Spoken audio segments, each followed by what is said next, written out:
1453. The world shifts. A 21-year-old sultan driven by destiny and haunted by prophecy marches with one goal to conquer the unconquerable, Constantinople. This is the story of Mehmed the Conqueror, the man who shattered empires, rewrote history, and changed the fate of two worlds forever. To understand Mehmed II, we need to go back, way back.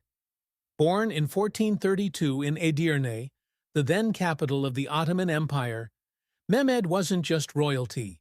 He was a symbol, a child trained not just in war, but in astronomy, philosophy, Islamic law, and languages, including Greek, Latin, Arabic, and Persian.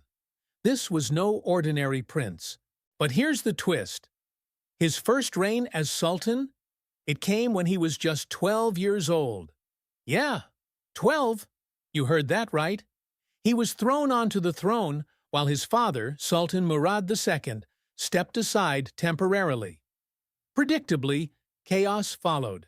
Mehmed was young, green, and surrounded by wolves. Crusaders seized the moment and attacked. Murad had to return, crush the enemies, and reclaim the throne. But young Mehmed never forgot the humiliation. This failure burned inside him, and it fueled what would come next. Fast forward to 1451. Mehmed is back. This time, at age 19, he becomes Sultan again, for real. But the empire he inherits? It's powerful, yes, but also fractured, surrounded by enemies, and overshadowed by one impossible goal: Constantinople, the legendary capital of the Byzantine Empire, the city that had stood for more than 1,000 years, unconquered, untouched, unbreakable. But Mehmed had a vision, a dream. Some called it madness, others called it destiny. You don't just walk into Constantinople. The city was protected by the Theodosian walls, triple-layered defenses that had crushed siege after siege.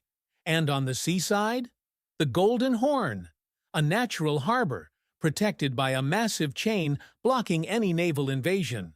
So what did Mehmed do? Innovation, intelligence, intimidation. He built a massive cannon, the kind the world had never seen. Designed by Hungarian engineer Urban, it was so big it needed 60 oxen to move it. It could launch stone balls over 600 pounds each. Then he built Rumeli Hisara, a fortress on the Bosphorus, cutting off Constantinople from aid by sea. And to top it off, he hauled 80 ships overland, rolling them on greased logs to bypass the Golden Horn blockade. Yeah, this guy literally moved a navy through the forest. April 6, 1453. The siege begins. Inside Constantinople, Emperor Constantine XI, the last Byzantine emperor, brave, desperate, and outnumbered. Outside, Mehmed, commanding an army of over 80,000. Cannons pounding the walls, day after day, week after week. The defenders fought back hard. They repaired breaches. They prayed. And every night they wondered, will the sun rise over Byzantium or over a new empire? Then came May 29th. Before dawn, Mehmed ordered the final assault. Waves of Janissaries, his elite troops, smashed into the city walls. Death, chaos, fire, and finally, a breach. Mehmed's forces surged into Constantinople.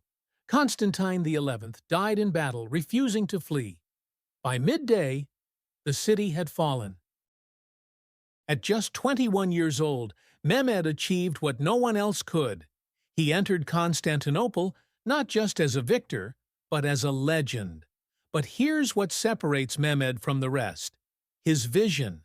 He didn't just sack the city, he transformed it. He declared it the new capital of the Ottoman Empire. He respected the Orthodox Church, even restoring the Patriarch. He allowed religious minorities to worship. He rebuilt. He revived. He reimagined. Hagia Sophia, once the heart of Byzantine Christianity, was converted into a mosque, a symbolic act that echoed across Europe and Asia.